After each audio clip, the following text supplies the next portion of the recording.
Todo verão, James caminha com seu filho Ronnie por montanhas, em florestas e cavernas. Desta vez, eles decidiram visitar uma pequena caverna de granito na Espanha.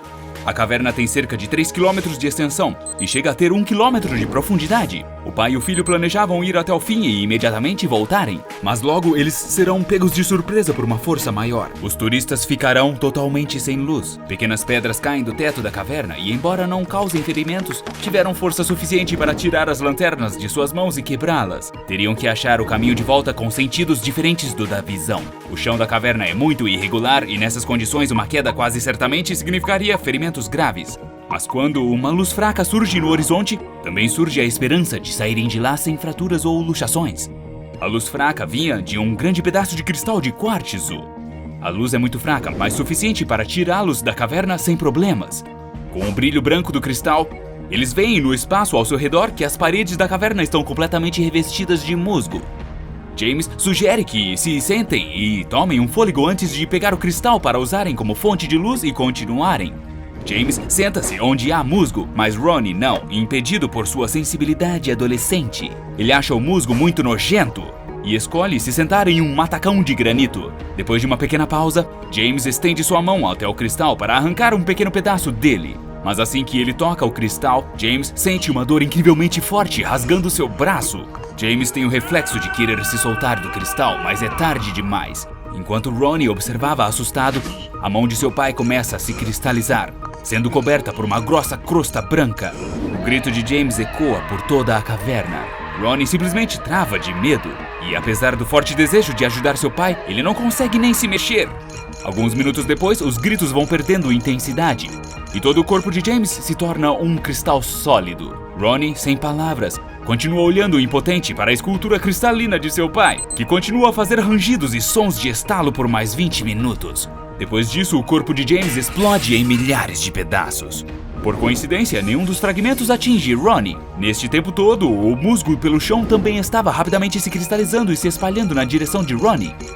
Ele sabia que estava chegando sua vez. Incapaz de se mover, ele fecha os olhos, esperando seu doloroso destino. Mas o caminho do cristal para quando chega à pedra em que Ronnie está sentado.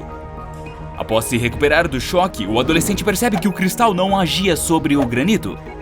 À medida que o cristal se expande e o brilho se torna mais intenso, Ronnie espalha pedras de granito sobre o musgo cristalizado, para poder caminhar sobre ele em direção à saída da caverna.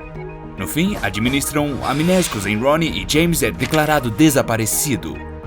Agora, o cristal contagioso está sob contenção na fundação com o número SCP-409. Aparentemente, não é diferente dos cristais comuns de quartzo. O anômalo objeto mede cerca de 1,5 metro de altura e cerca de 60 centímetros de largura. Qualquer objeto que entrar em contato físico com a anomalia começa a se cristalizar após 3 horas.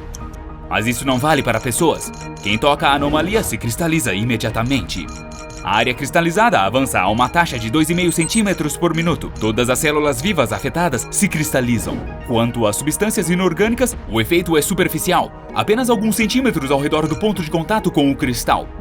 Como já está claro pela história de Ronnie e James, o único material que não é afetado pela anomalia é o granito. Por isso, o objeto é mantido em uma caixa feita desta rocha. Mas o granito não salva a vítima se o contato com o cristal já tiver ocorrido. Amputar os membros afetados não adianta. Ao se cristalizar, a pessoa sente uma dor terrível, semelhante à de queimaduras causadas pelo frio. Após se transformar completamente em cristal, seu corpo faz sons de estalo e rangido por mais 20 minutos. Então, explode energicamente em incontáveis pequenos pedaços. Durante a descoberta e apreensão do objeto, a fundação perdeu muitos funcionários. Ao contrário de Ronnie, eles não perceberam rápido que o granito era a única coisa que poderia protegê-los. Mas o objeto anômalo SCP-500, mais conhecido como Panaceia, pode reverter a cristalização de uma pessoa. Um funcionário classe D totalmente cristalizado consumiu uma pílula vermelha do SCP-500. Após 9 dias, a vítima tinha se recuperado totalmente, mas 4 dias depois, sentiu fortes dores musculares e nas articulações, porém passaram depois. Todavia, o número de pílulas milagrosas é estritamente limitado, a fundação tem menos de 50 delas. A origem da droga é desconhecida e produzi-la é impossível, pelo menos num futuro próximo. Então, por enquanto, os cientistas da fundação só podem se envolver em estudos mais detalhados da natureza do cristal, observando-os com cautela. Porque com mais um acidente, é improvável que a administração utilize mais uma pílula milagrosa. As suas propriedades, incluindo sua fórmula química, apontam que o objeto é completamente idêntico ao quartzo. A única diferença é que este age como um germe de cristal quando colocado em uma solução supersaturada ou solução mãe para ocasionar sua completa cristalização. Vários detalhes valem ser mencionados sobre esses processos. Geralmente, corpos em estado líquido ou gasoso podem se cristalizar, mas a cristalização em si nada mais é do que a solidificação desses materiais. Veja, por exemplo, o gelo nada mais é que água cristalizada. Uma pessoa, apesar de possuir muita água em seu corpo, ainda é, no geral, um corpo sólido. Como muitos objetos com os quais a anomalia entra em contato, em circunstâncias normais, eles não podem se cristalizar, exceto com queimadura por frio, quando secreções corporais podem se transformar em cristais de gelo. Mas o SCP-409 primeiro transforma o objeto em líquido ou gás. Mas este estágio ocorre tão rápida e imperceptivelmente que nem os pesquisadores da Fundação conseguem filmá-lo. Primeiro, todas as ligações moleculares da pessoa ou do objeto são rompidas sob a influência do cristal.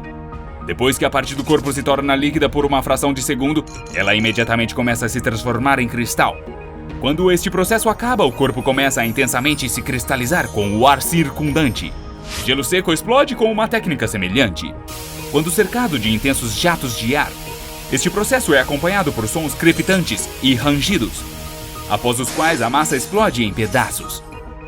Porém, ainda que todos os estágios da infecção pelo cristal contagioso tenham sido relativamente compreendidos, todo o processo ainda permanece um mistério. E não está claro se o SCP-409 é um fenômeno natural ou se foi criado por humanos.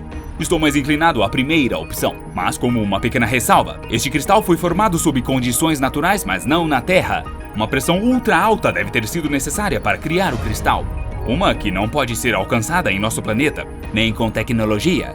A pressão presente no cristal provavelmente já foi tão forte que, por inércia, é transmitida a qualquer outro objeto que entre em contato com ele, com exceção do granito.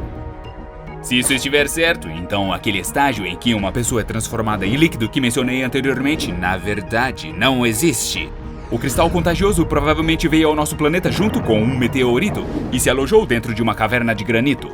O granito não poderia sucumbir ao efeito do cristal porque, para a anomalia, era um material totalmente desconhecido. Alguns cientistas chamam o granito de cartão de visitas do planeta Terra, já que é quase impossível encontrar granito além da atmosfera terrestre.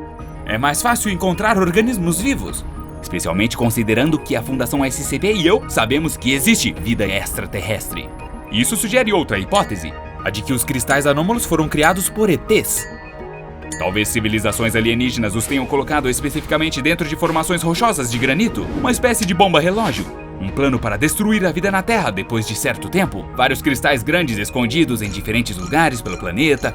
De acordo com o plano, as pessoas estariam destinadas a encontrá-los mais cedo ou mais tarde. Devido ao baixo nível de inteligência da humanidade, segundo alienígenas, as pessoas não seriam capazes de lidar com a anomalia e morreriam uma por uma. Bom, eles claramente subestimaram a prontidão da Fundação para lidar com esse tipo de dificuldade. Apesar de que os cristais contagiosos provavelmente foram colocados em nosso planeta quando a humanidade ainda estava em estágios primitivos de seu desenvolvimento. E talvez isso tenha sido feito por aqueles que povoaram nosso planeta com pessoas. Presume-se que com o tempo a humanidade se tornará muito perigosa, e como sua curiosidade conduz as pessoas aos cristais, então chegará a hora da autodestruição da Homo sapiens. Aparentemente o plano falhou. Nossa civilização progride tanto técnica quanto intelectualmente, mas até agora apenas um cristal foi encontrado. Contudo, pensar que há muitos cristais espalhados ainda não descobertos é muito perturbador. Mas outro pensamento acaba de me ocorrer. Talvez os cristais não tenham sido feitos para matar pessoas, mas sim para proteger algo escondido nas entranhas da Terra de uma atenção desnecessária? Parece-me que essa hipótese pode ser válida. Então, o que é que estariam escondendo? Laboratórios secretos? Um tipo desconhecido e perigoso de mineral? Ou existe toda uma civilização subterrânea de alta tecnologia? Compartilhe suas teorias nos comentários abaixo deste vídeo. Vejo você no próximo episódio!